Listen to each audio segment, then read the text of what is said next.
He's our outreach and communications coordinator handling things in Anne Arundel. We've got Bonnie Sorak on the call, who's our outreach coordinator for the greater Baltimore region, covering Hartford, Howard, Baltimore City, Baltimore County, and anywhere else we send her, and Lancaster and all over the place. And then we've also got Anna Wimbo on the call, who is the director of our education wing of the programming here at IPC. She directs the FGLT program, the Green Team Training Program. She coordinates these webinars. Anna, did you want to give any welcome from the FGLT program for this? Well, actually, so welcome everyone. I just wanted to highlight that these Learning Lab webinars are a companion piece to our Faithful Green Leaders training. And this year we're offering that training. It's a 3-part training, 3 times a year. We already wrapped up the February training, but our next one is coming up in June. And so you're all welcome to bring your teams along and learn more about building the green team at your congregation. So thanks, everyone. Thank you, Anna. And I will just second that. We'll have some more information later in the program about Green Team training. I see a few alums of the Green Team training here on the call. I think it's a fantastic program, and we've seen firsthand how it can really help congregations really add some muscle to the work that you're doing at their congregation. So I definitely encourage you all to take a look at that. So before we get started, Taylor, if you could run to the next slide there. We'll be talking tonight about the One Water Partnership Program. Before we get started, though, I did want to run through just a little bit of tech orientation. By this point, for the year of COVID-19 under our belts, I think we're all pretty savvy when it comes to Zoom and these types of things. But just to kind of touch base on them again, I would ask if you all could please mute yourselves while you're on the call and not speaking during the presentation. If you need to get up and move around, that's fantastic. Feel free to turn your camera on or off if you're going to get up and move around, just to alleviate distractions. We do have a raise hand feature on our webinar this night. So if you do have questions, we'll have a time for question and answer at the end. So we would ask that you please hold your questions till the end. But when we get to that point, if you want to raise your hand, ask a question, we'll be moderating and keeping an eye on that. Also, please feel free to use the chat. If you have questions, we'll be moderating the chat as well. So if you feel more comfortable asking your questions via chat, that's totally fine as well. And then lastly, if we take a look at the photo here, we can see that you've got the leave button down there at the bottom. So when you're all done with the presentation this evening, just click that red button to leave. There's a couple of different views you can use for tonight's presentation. If you look at the upper right-hand corner, you can switch between a gallery view or a highlighted speaker view. So that's a really great way. If you want to just look at the slideshow, you can see that. Or if you, you want an opportunity to see everybody, you can put it on a gallery view. I personally really like the Brady Bunch approach to Zoom. I like seeing everybody on tiles. So that's my preferred viewing method there. Thank you, Tim. If you can see, if you need help finding the mute button, it's down at the bottom left-hand corner of your screen if you're on a PC. So feel free to, please turn yourself off once again. Moving from left to right, you can start and stop your video and the button right there next to mute. And then the chat feature is also down there at the bottom. It looks like a little speech bubble, so feel free to utilize that while you're enjoying the webinar this evening. The last thing I would ask is that we are asking folks, if you feel comfortable with it and capable, to rename yourselves so that we have your name, but put a hyphen and then add your congregation. It's nice to see where everybody's from. We have such amazing diversity on these calls and folks from all over the state. So it's really nice to kind of see and recognize all of the wonderful congregations we have present today. So please feel free to do that if you're comfortable with it. All right. So with that, we can get started. So I'm super excited to be joining you this evening. I think it's these webinars through the Learning Lab that we offer are a once a month opportunity for us to really take a deeper dive into various topics that are relevant to congregations. And so for this month, we're going to be introducing you to the One Water Partnership Program, which is one of the programs that we lead here at Interfaith Partners for the Chesapeake. And it's a program that I direct, and I'm really excited about it. Our One Water Partnership team is myself. I live on the Eastern Shore of Maryland. I live in Salisbury, and so I handle outreach through the One Water Partnership on the Eastern Shore, specifically really focusing in Wicomico County and the Lower Shore region. We would also direct the program across the state and up into Lancaster. We also have Bonnie Sorak, who's on our One Water Partnership team. Bonnie is just an incredible ball of energy and an incredible asset to us here at IPC. She leads our outreach in the greater Baltimore region, basically from Howard County up to Harford County and anywhere else where she can fill in. I think a lot of you on the call know Bonnie and know the amazing work that she does. So we're just blessed to have her. And then our newest member of the team is Taylor Swanson, who's joining us. I think this is start of week 4 for Taylor. So he's pretty new to the team. We're really excited to have him. He's going to be coordinating our outreach in Anne Arundel County, as well as helping us out in a couple of different regions as well. In addition to that, he's also going to be taking the lead for us when it comes to communications. So we're really excited to have him help us get the great word out about all of the wonderful stuff that you're doing at your congregations throughout all of the various regions that we're operating. So that'll be our team for tonight's call. So what is the One Water Partnership? Well, I always like to describe the One Water Partnership as some of you on the call, you might be familiar with the term NIMBY, the not in my backyard type of attitude. I like to think that the One Water Partnership is sort of the opposite of that. It's a because it's in my backyard type of program. And what I mean by that is you know, here at IPC, we came up with the idea of the One Water Partnership, and our vision of it is that it's an opportunity to really build networks of congregations and environmental groups and local governments working together to find ways that they can restore the waterways in their own backyards and in their own communities. Because if we can restore the Wicomico River and the Jones Falls and the Gwynns Falls and Gunpowder, you know, all those waters lead into the Chesapeake Bay. So by our cumulative impact in these local regions, we can have a big impact on the water quality in the Chesapeake Bay. But what's moreover is by operating at that local level, it really gives us a chance to really hone in and work in communities. And that's the other part of the One Water Partnership that I really like, is that in addition to working with congregations to restore water quality, we're also looking to find ways to build bridges of communication across congregations, across organizations, to build lines of communication with our government partners so that in addition to restoring water quality, we're also really working to build community at a local level in a real way around these important goals. So how we do that is there's a couple of different legs to the One Water Partnership. So Interfaith Partners for the Chesapeake, we serve as the coordinator of this program, but we couldn't run this program by ourselves.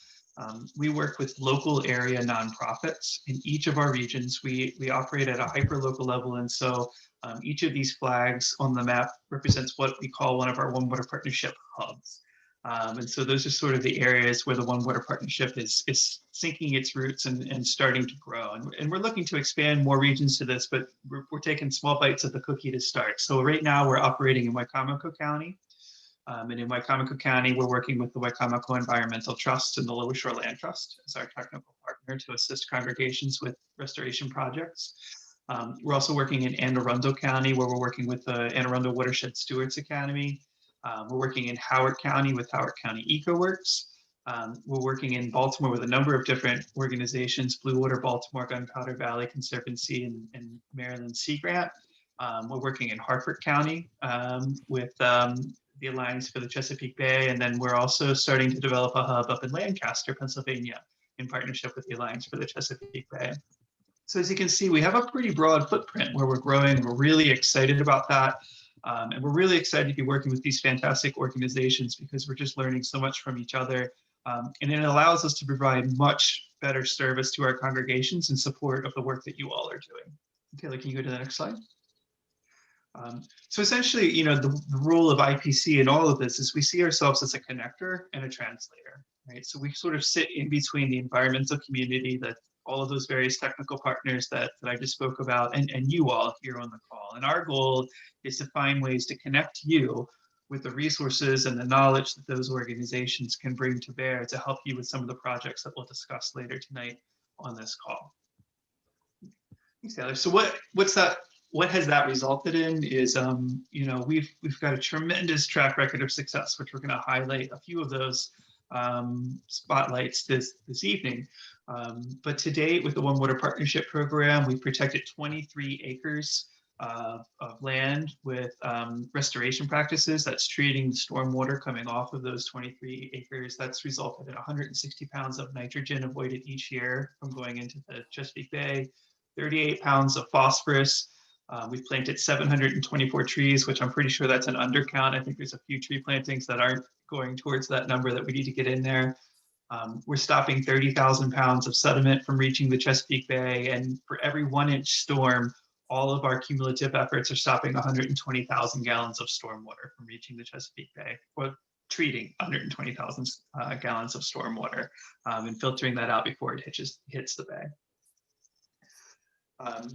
And all of that is fantastic. And if we were doing that alone, if we were only working to restore the bay and do some of these restoration projects that we'll hear about later tonight, that would be fantastic. But the part that really inspires me about the work that we do here at IPC, and we see it on our FGLT programs and our Faithful Green Leaders training programs, we see it in the meetings that we have in all of our different One Water Partnership regions, is we really are building community.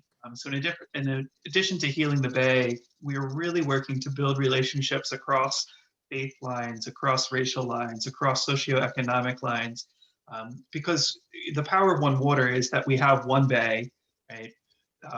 And when you really take and look at it, there is no line that separates the Wicomico River from the Chesapeake Bay, from the Atlantic Ocean. It's one body of water which wraps itself around this planet that we all rely on.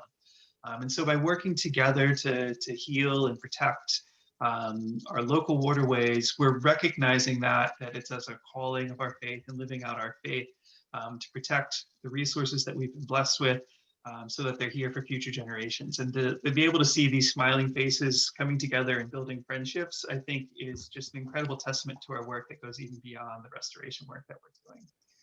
So I'm really excited for you to join us here this evening. And I'm really excited to highlight some of the wonderful work that's been going at some of our congregations. I'd like to turn it over to Bonnie to introduce some of our speakers this evening. Yes, welcome everyone. Glad to see so many friendly, happy faces. And it is my pleasure to introduce a great Green Team co-leader from St. John the Evangelist Roman Catholic Church, Marti Simpson, who's in Howard County. And Marti and I have been, we became close, fast friends on all the work that they're doing at St. John the Evangelist Roman Catholic Church, which is housed actually at 2 different interfaith centers in Columbia. So they worship both in the Wild Lake Interfaith Center and in the Oakland Mills Interfaith Center. So without further ado, I'm going to turn it over to Marti, and she's going to focus on, while they do have a restoration project, she's mostly going to be talking about the power of the One Water Partnership and how that came into play on an environmental justice film series that we worked on together. Hello, hi, I'm Marti Simpson from St. John the Evangelist Green Team. As Bonnie said, we are a new Green Team. We actually are only 10 months old. We started with our Faithful Green Leaders training in June of last year because of the pandemic. And we started with our first project on one of the menu items from our Green Team training, and that was the rain garden. This was our rain garden rejuvenation project. It's right next to the Wild Lake Interfaith Center, and after I think it's 7 or 8 years, it needs some care, and we partnered with Howard EcoWorks, and they did a fantastic job as we got some scouts to help us clean all the rocks and put in new plants and educate the young people to caring for the watershed. Our next project was also water related, and that was in the parking lot. We stenciled some storm drains, again, very close to the rain garden, which you see straight ahead. You can see some of the flowers that are red there. And as fall approached, we thought we wanted to do something indoors, because certainly trying to be socially distant and still invite people to become involved in watershed projects, this was going to be more difficult.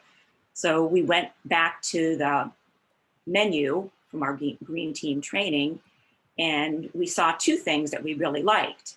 One was showing a film to educate our local community and our faith community, and also to precede our plastic fast. So we were trying to educate people of this threat of the plastic crisis, and then see if we could take some action to all become part of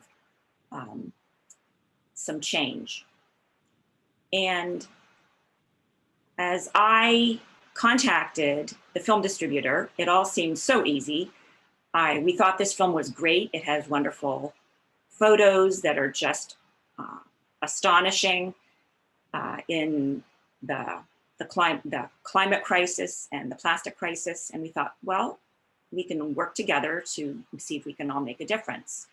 So I contacted the distributor just to make sure that as a faith community, a church-based green team, that we could get a free screening.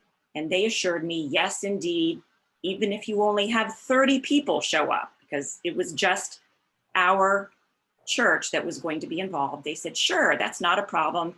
Even 30 people, you can have this free. So I sent in the application, and right away I received access to screen the film. And about that time, I also attended another faith community's annual climate Zoom event. And in the breakout room on plastic, single-use plastic, I encountered some people who said, oh, you're having a movie. Can we come too? Can we advertise it to our faith community?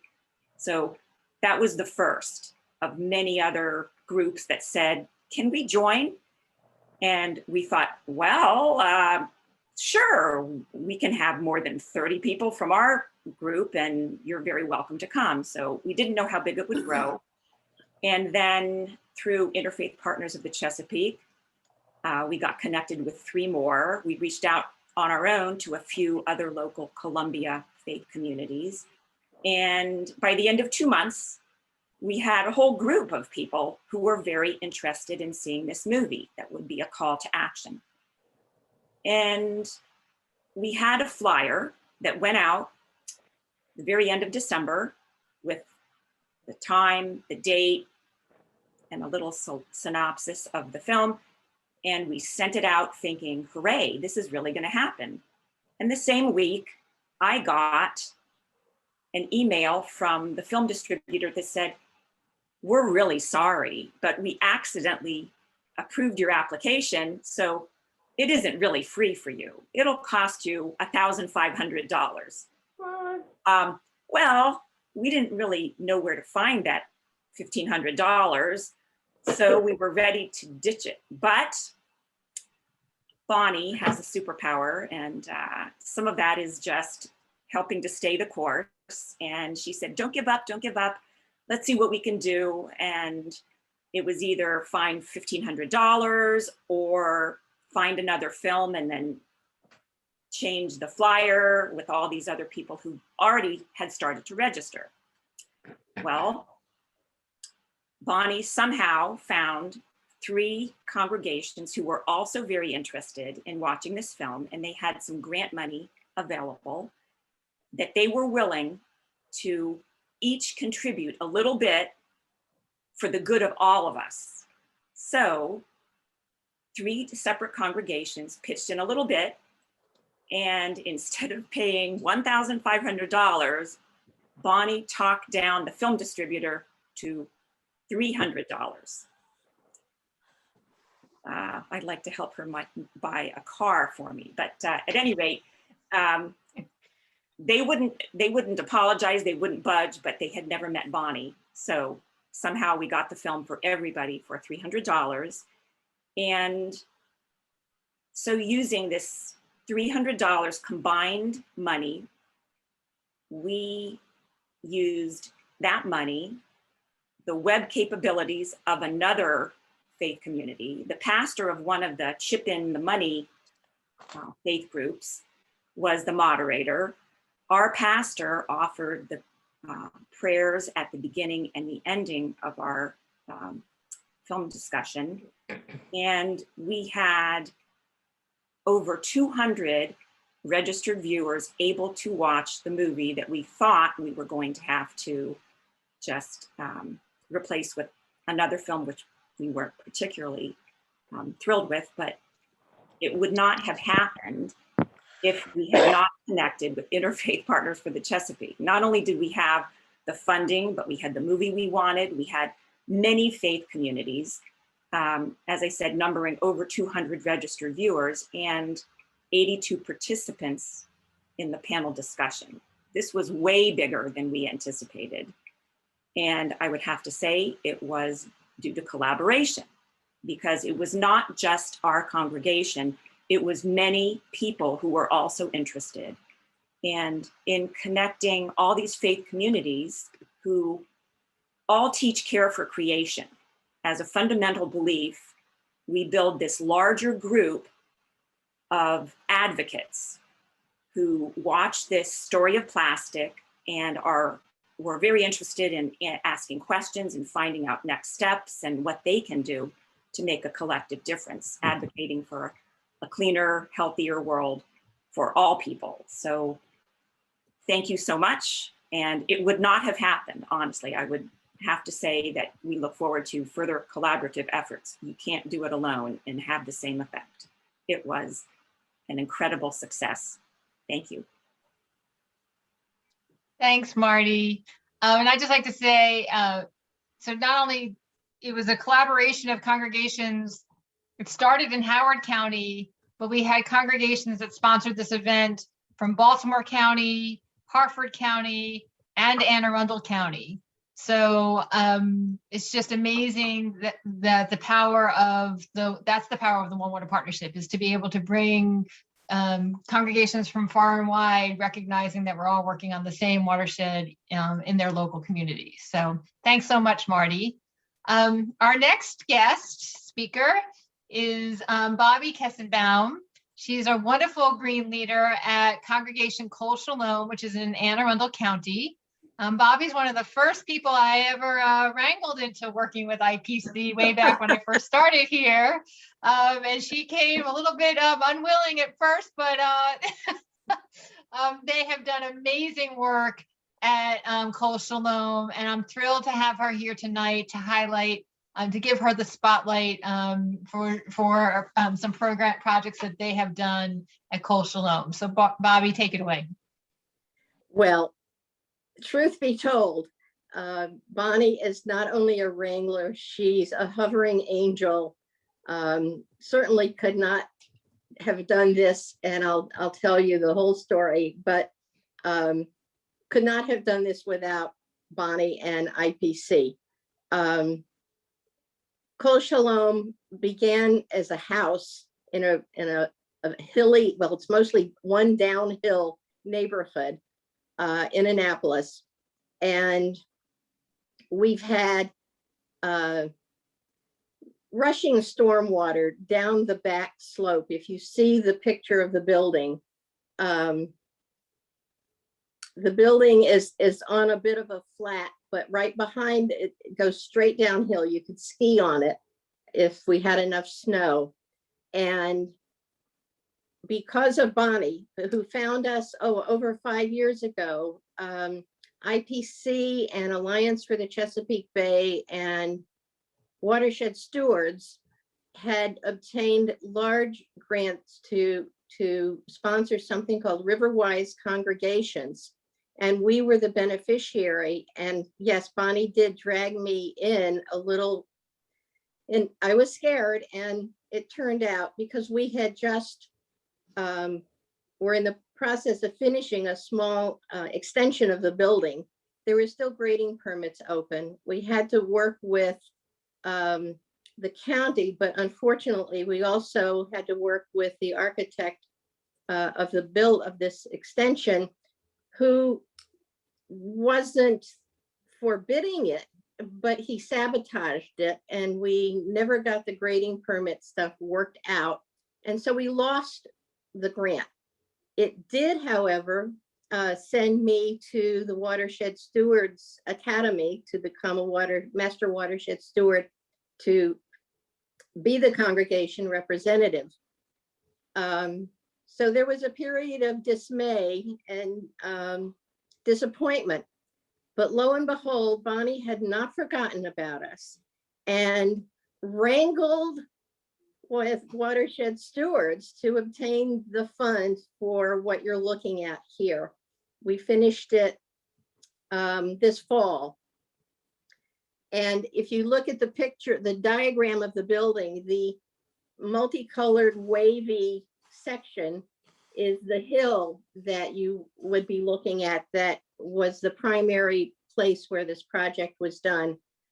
And I'm laughing about the title of our document here. It's Planting and Ground Swale, not Swell Implementation. The swale is that long string of rock that comes down to the bottom of the property. The water rushed from down the side of the building and all the way down to the little road, dark driveway to the neighbors behind us. And there was a rain garden constructed as part of the extension of the building.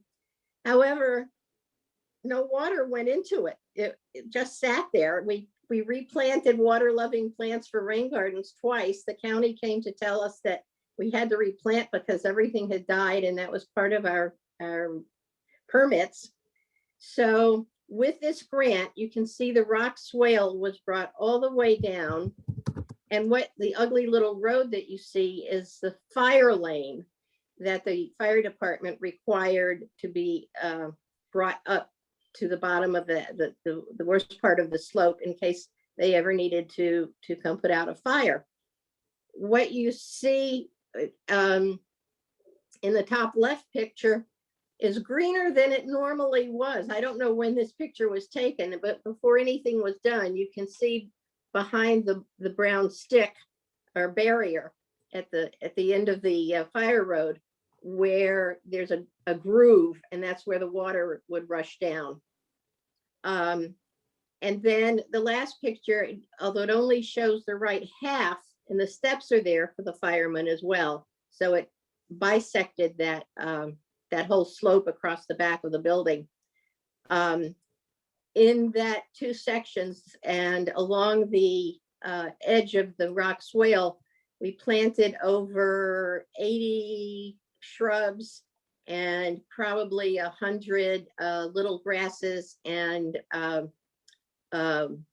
black-eyed Susans. And the rain garden works.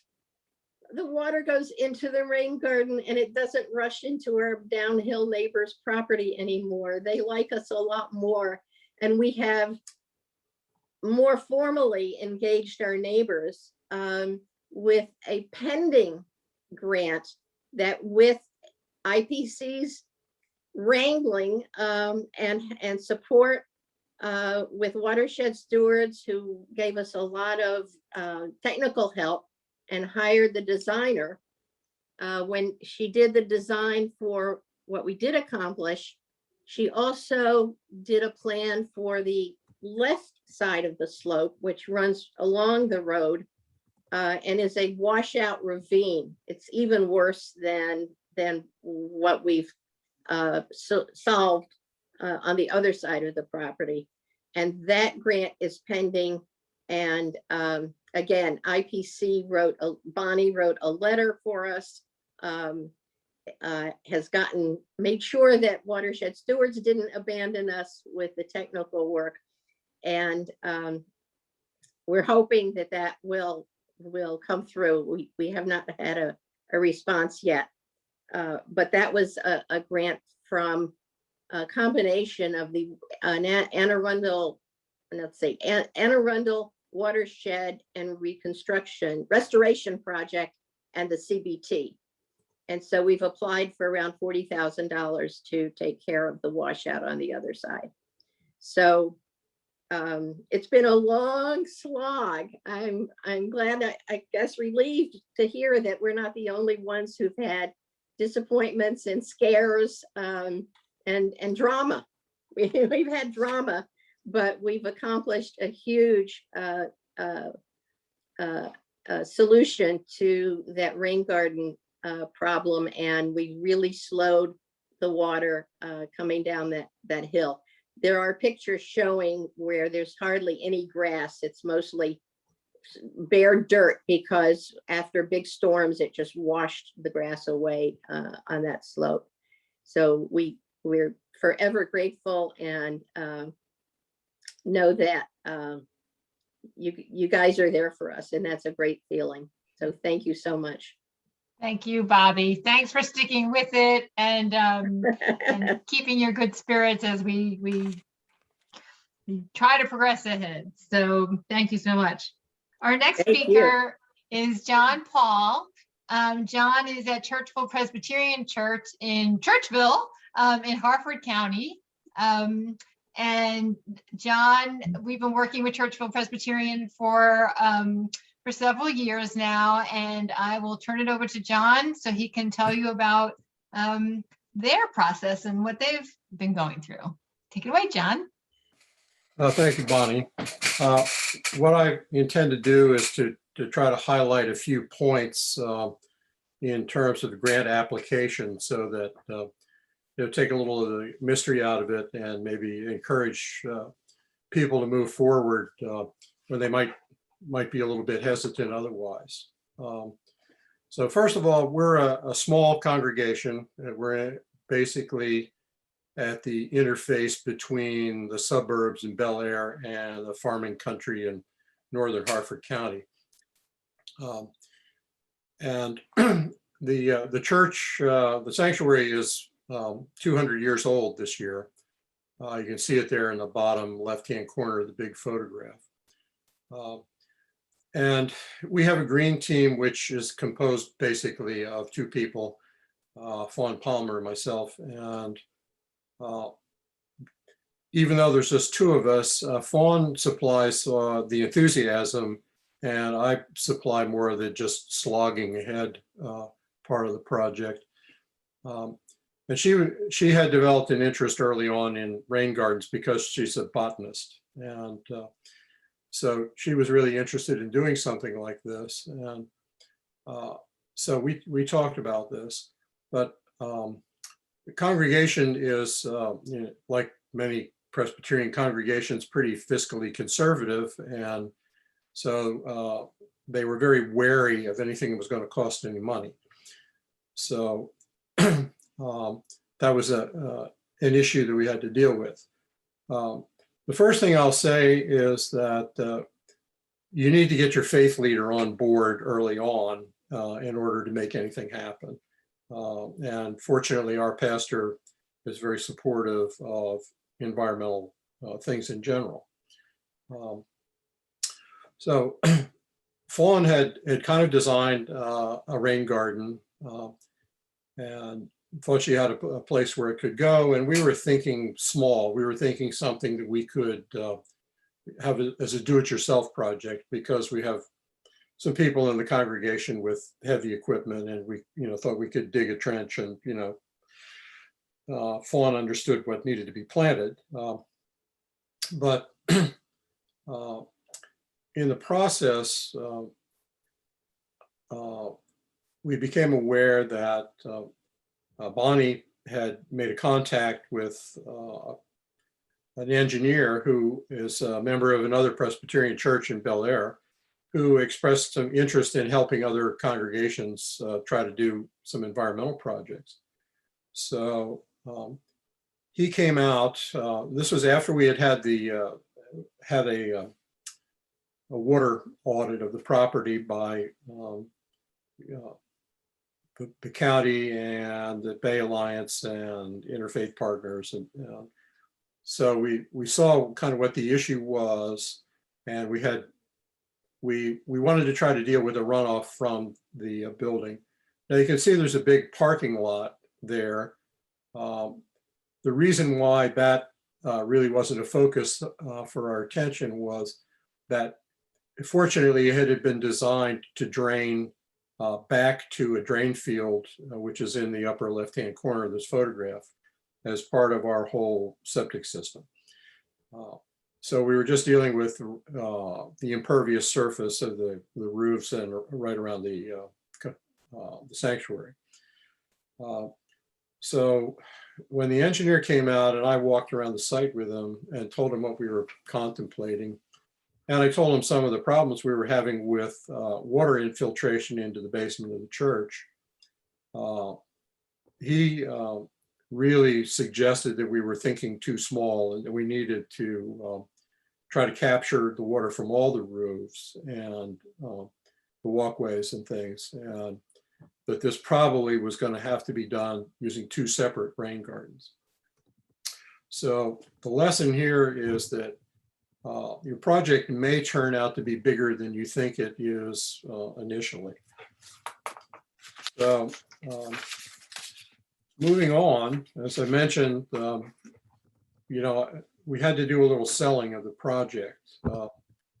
Presbyterian Church is organized so that the group called the Session pretty much deals with all of the non-spiritual aspects of running the church. So they had to approve of the project. And so I had to make it clear to them that we were attempting to do this at no additional cost to the church, and that it would solve the problem we had with periodic flooding in the basement of the original building, which was just a loose stone foundation, typical of things back in the 1820s.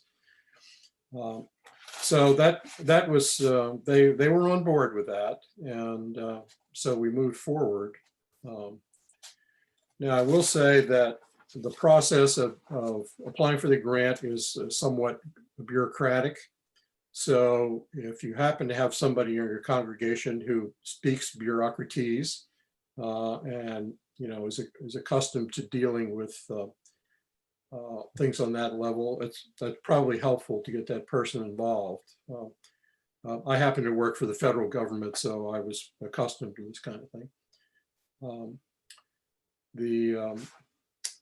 And also helpful if you know somebody who's accustomed to looking at writing specifications for contractors and looking at proposals and bids. It's not essential, but it could be helpful if you can find somebody like that.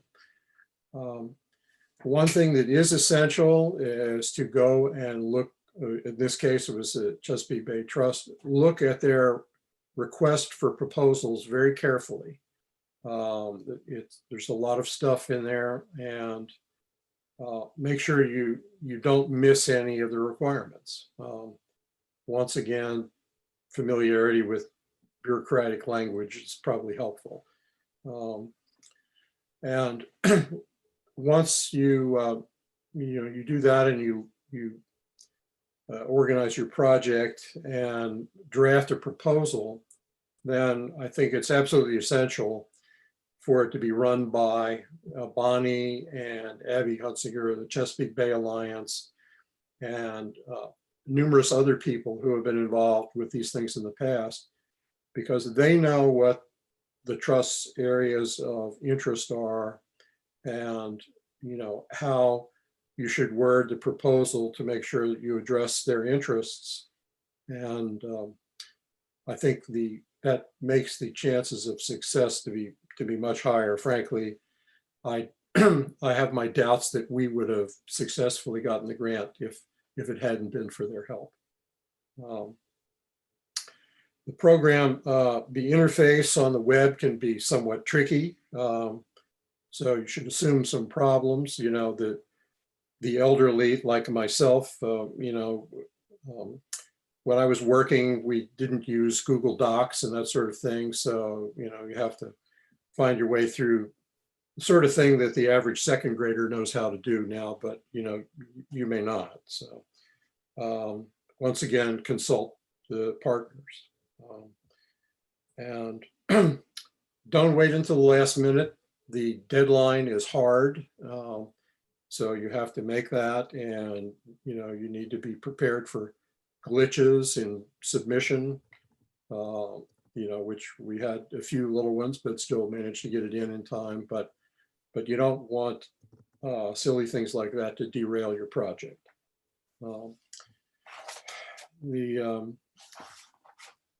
We had this, an unusual situation where we had an environmental engineer who was willing to help us get started on this.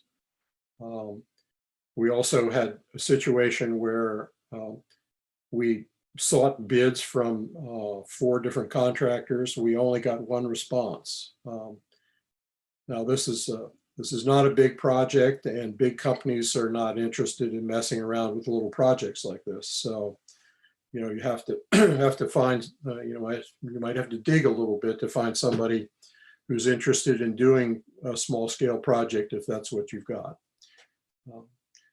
And there are a lot of issues, in the application that you have to pay attention to, like making sure there's going to be some plan for community involvement and input. And what are you going to do to advertise the project and make sure that people understand, who is providing the funding for it. And there's environmental justice concerns which have to be addressed. And they may be, greater or lesser extent, depending on where you are. So I think that that's, kind of a summary of the major points I would say are important. And I spoke to, John, you didn't tell them how much was the grant that you got. Having a senior moment now, I'm kind of forgetting how much it was. It was $30,000, I think. And that's just for designing the project. Right. Yeah, I think that underlines that the whole thing may be bigger than you think. So the implementation of this project, is, I'm sure, going to be closer to $100,000, although I'll be interested to see how it does in fact come out. It's all a lot more complicated than you would think, and things like we have a historic. The whole church is sanctuary is historic, and the walkways around it. If we have to dig them up, then we have to replace them with something that looks appropriate to the building and all of that. So it can be complicated, but we're in the design phase now, and we'll look to applying for grants coming up this summer to try to implement whatever the recommendations come to me. So right, yeah, I'm going to see the design on Friday, and that'll be very interesting. So. Yeah, John, thank you so much for sharing Churchville's story. He left out one part. They did apply for 1 grant to start with, and that one got that was turned down. So we started out with 1 grant proposal on the small project, and that didn't fly. And then we came back and ended up applying for the design grant. And yep, so sometimes when you shoot big, it's even better. Well, I think that's once again paying attention to the goals of the funding Right. agency to make sure that you're in line with that. Right. Great. Thanks so much, John. Sure. The next congregation, our green leader couldn't be with us tonight because she had another Zoom meeting she had to be at. But Faith, First Lutheran Church of Howard County, also participated in the same project that Marti and St. John the Evangelist participated in. They had installed a rain garden with a grant as well. And we found that a lot of congregations that install their rain gardens, it's all great, but then when it comes down to actually maintaining the rain garden, that becomes a challenge. And so the grant that we had to work with Howard EcoWorks allowed Howard EcoWorks to go in and work with their team members to be able to identify all the different plants that were in the rain garden, because it's hard to know what's a plant, what's a weed, what's in the right place, what's not in the right place. So that this project was, we were able to help First Lutheran with Howard EcoWorks' help to train their volunteers to ultimately maintain their rain garden in a better fashion. And now they all feel really confident that they can maintain this rain garden going forward. So I'm going to leave it at that, since we're a little bit behind. They are working. I will say that part of the One Water Partnership, there is a church right across the street from them, St. John's Episcopal Church, that also has, they have 4 rain gardens. They were struggling as well. So they also were part of this grant. And now they're all working together trying to arrange to do a native plant sale, that they all have come to understand how important native plants are. They've participated in some of Doug Ptolemy's presentations. So now these 2 churches right in the heart of Ellicott City, right where the flooding that happened in Ellicott City started. So they've done a lot of education to their members and the communities around their churches to help people understand what their responsibility is in trying to help mitigate the flooding that's happening in Old Ellicott City. And so coming away from one of these projects, one of the homeowners went home and built a trellised step down in their own home, right? So they're taking, and that's exactly what IPC wants. We want folks to learn the lesson at church and then take it home and implement things at home. So, so we're really thrilled that First Lutheran Church of Howard County is working with us as well. And thanks to Kathy Rice, the green leader there. So now I'm going to turn it over to Cynthia Taylor. She's our great green team leader at Mount Olive United Methodist Church, which is in Baltimore County. And I got to meet Cynthia. Well, I think we met in person for the first time. It was just over a year ago at our Faithful Green Leaders Training workshop. That was the last thing we did in person ever. And Yes. and so Cynthia came to that with her team. And I'll just say, she was so excited about that she brought a whole bunch of other people from the congregation, including their youth. Some of their youth members came to one of our online sessions later in the summer. So Cynthia and her team at Mount Olive are doing great work. So I'm going to turn it over to Cynthia to fill you in on what they're doing there. Thank you, Bonnie. I had a call with Bonnie before we ever went to class, and one of the things we decided upon right away was to get a refreshed water audit because one had been done some time ago. And as Bonnie said, we were in that last in-person class. There were 3 of us, and that was February. Blue Water Baltimore came out and conducted the water audit in August 2020, and we received our report in early September. The pictures you're seeing are of a memorial circle. And as our pastor can tell you, when she came to the church in 2017, a lot of the discussion was around replacing the tree behind the cross. And that discussion had been going on many years before she came. And one of the things I knew we were going to do was to replace that tree. And the grant was probably the 500 mini grant was what we were going to use. We saw the water audit. And there was not 1 tree, but 3.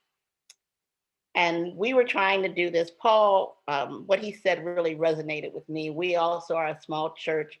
Our building, our chapel is over like 160 years old. And we wanted to do it economically.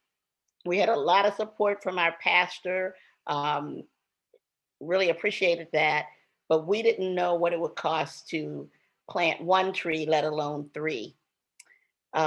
We were also told by the company that had done some work for us on the property that September was much too late to plant a tree. Well, that's one of the lessons we learned. Don't listen to the first advice you're given, because Blue Water Baltimore came back and said, as a matter of fact, the fall is an excellent time to plant a tree. Blue Water Baltimore checked a number of places for us to try to help us get either free trees or low-cost trees. They mentioned the Herring Run Nursery, which had really good prices, but they were not operating during COVID. One of the things we did do as we talked about this is we went back to our training. We created an action plan. We didn't realize how important it was to have an action plan for this tree planting, but then you get into things like locating the electric lines. You might see in the one little shot, I'm getting ready to point to it. There's a shot on the right and you see a little red patch on the ground. That's an electric line. And setting the date for the planting. getting the tree trunk that was there removed. So all of that was going back in, pulling out our template for a action plan and doing something that basic. And I call the next part Finding Dick. Blue Water Baltimore connected us with Dick Williams. Dick Williams is a tree keeper. He loves trees.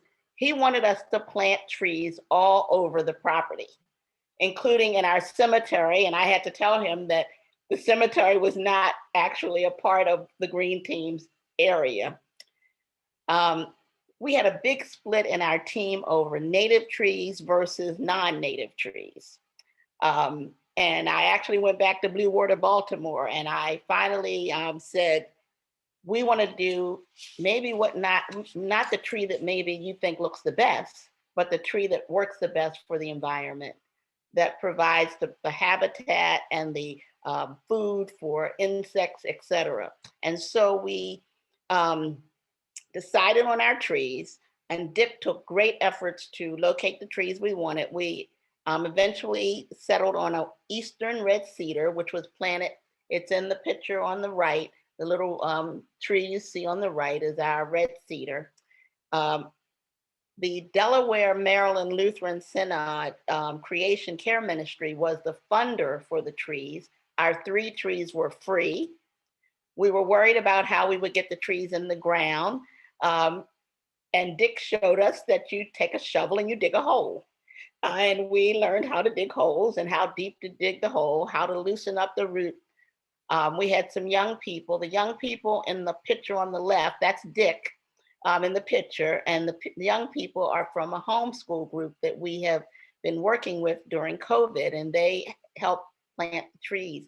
One of the things that was great for us was we had people of all ages coming out and participating in this. One of the other learnings for me was that we actually had to water the trees. And we had to haul water because we had no water source. And so we would haul water down in wagons and water our trees. And most recently, Dick sent me an email about how to protect our trees from the cicadas that are due to come out very soon. Bonnie mentioned that we had youth at our training, and one of our team members also attended, and I attended a second time because I wanted to be with the youth during that. And how do you get youth to attend? I offered an incentive. Any youth that completed the entire training got $25. I just decided it was important enough for me to do that, and I did it. So 4 kids registered, 3 attended, 2 completed it. The 2 who completed it, during the training and our breakout, they identified 2 projects. Both the teams are high school juniors. One is interested in leading a project to remove invasive plant species. She's in an environmental club at her school, and Bonnie knew of a church that was near the school. And as a matter of fact, we are going to have a call tomorrow to try to get back on track with that project. The other youth would like to do a stream cleanup and include testing of the water quality. And Bonnie tried one group, but it didn't quite work, but both youth continue to want to do that project. In this last slide, you'll see that we planned a community garden, and we have a master gardener who's a part of our group. 4 of our 5 team members are actually farm girls. And so last Thursday, move to the next slide, please. Last Thursday, we began to assemble our raised beds. And these are the photos of us doing that.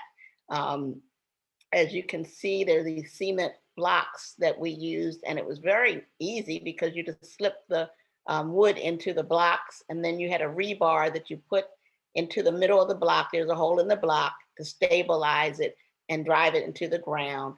And so we haven't quite finished. Again, we'll be having a meeting this week to try to finalize an action plan for our garden. And we're starting with 2 8x6 beds because many of us had no idea what it takes to run a garden.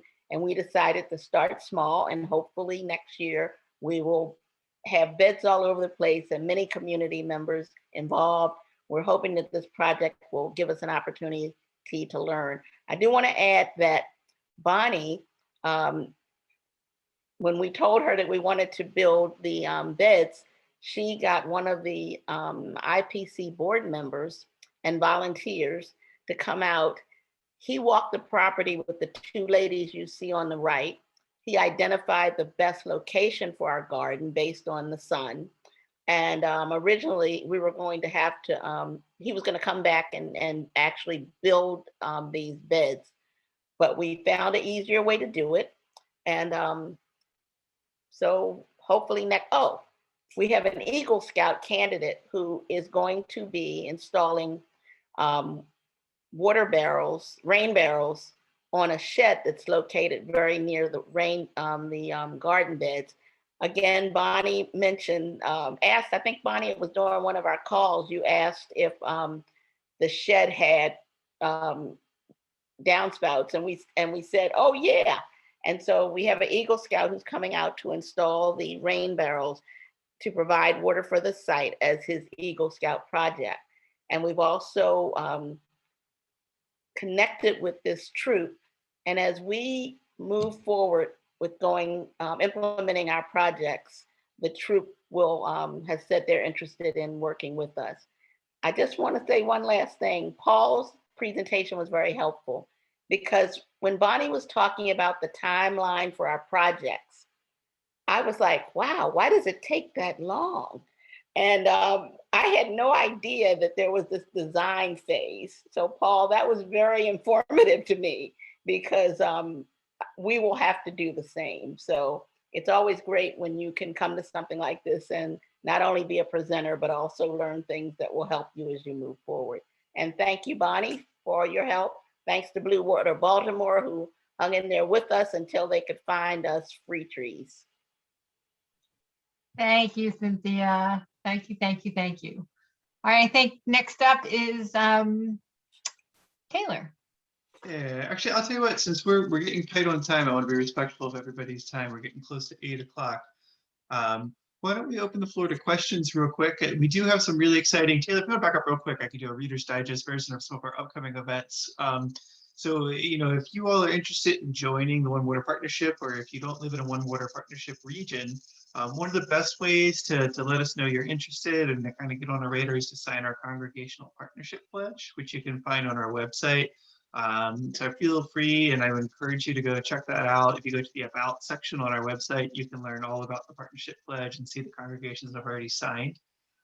As Anna mentioned, if you want to go to the next slide, Taylor, at the beginning of the presentation, we've got 2 sessions of our Faithful Green Leaders Training Program coming up this year, one in June and one in October.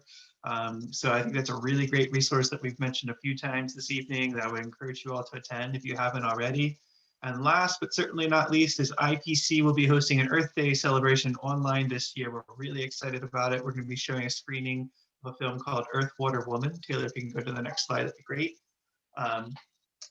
What we've done for this too is we know it's been difficult for congregations to plan events around COVID. So we actually have a resource available. This film will be available to watch online starting, I believe, this Friday, February 9th. So if you RSVP for the event, we'll be sending out a movie link as soon as this Friday for you to watch it. We've also organized a kit that if you want to host a conversation at your congregation ahead of this event on April 22nd, we've got a little kit available for you so that you can share that movie link with your Green Team members or members of your congregation, host a conversation about the film within your congregation so that you can have an internal dialogue and host an event at your congregation. And then we encourage you to join us on April 22nd, where we'll be screening the movie with the full group. We'll have a panel discussion similar to tonight with congregations that are involved in water restoration. And we'll also be celebrating all of the congregations that have signed our pledge as well. So we're really excited. We hope you enjoy that. Yes, there will be a recording of this webinar.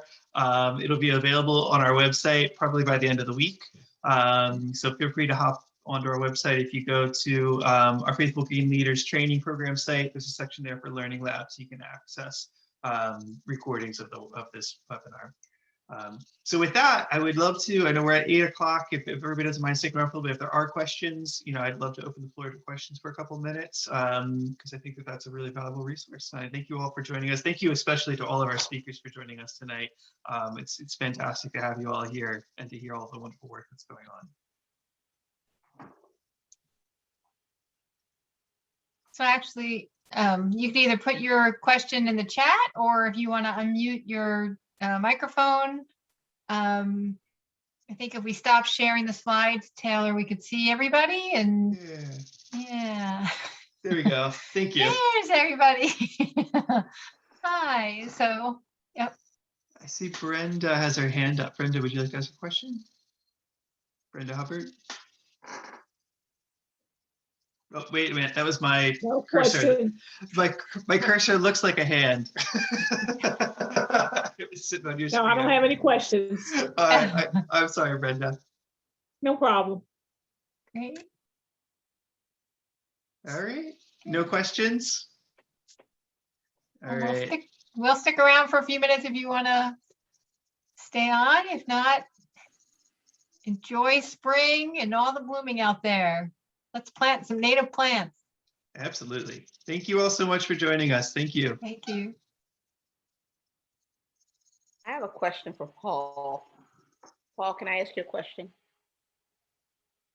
Yes, go ahead. When you were doing your grants, how did you work up the numbers? Well, really what happened was that we sent out a request to the vendors for a contract for proposals Mhm. for them to submit back to us. And then, since we only got one company who responded, I took a look at them, and I had a few questions which I got back and asked him. And this is where it's convenient if you can find somebody who has any experience with this, to know that you have to look at different labor categories and try to guesstimate, how long it's going to take people to do things. Now, I will tell you, based on my experience over a lot of years, that whatever you guess, it's going to be too low, because the contractor has to think of everything, otherwise they're going to lose money.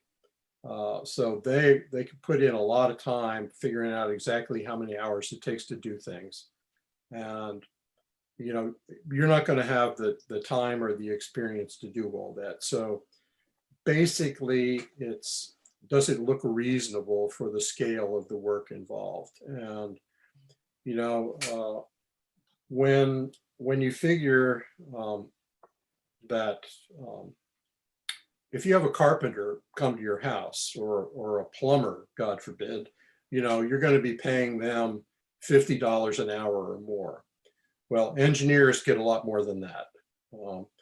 And you have to figure in some administrative costs for them. Somebody's got to do the typing, and then they have to reproduce documents. So that, there's Xeroxing costs. And for our project, they needed a soil survey done. So a subcontractor had to come out and do soil borings.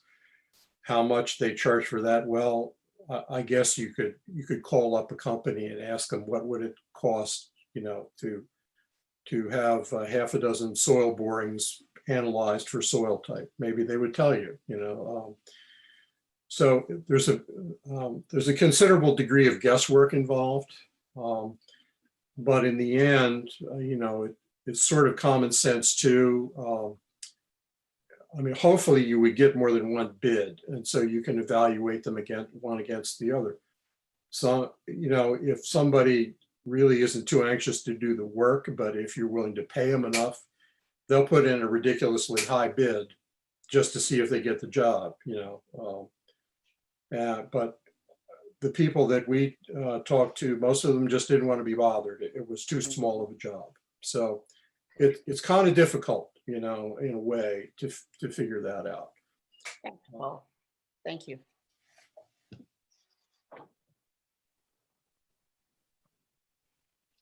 Great. Any other questions?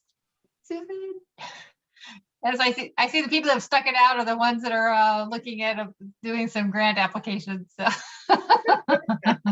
So great. Great. All right. Well, Well, thank thank you you. so Yeah. much. Thank you all again for joining us. And especially thanks again to everybody who spoke. We appreciate you guys coming out and sharing your experiences. Thank you. Okay, Bye. did I cover what you wanted me to cover? Was You that- did a Did a great fantastic job. job. Everybody Yes. did a fantastic job. Okay, so long as it was satisfactory. Oh yeah, I learned a ton from all of you. It was great.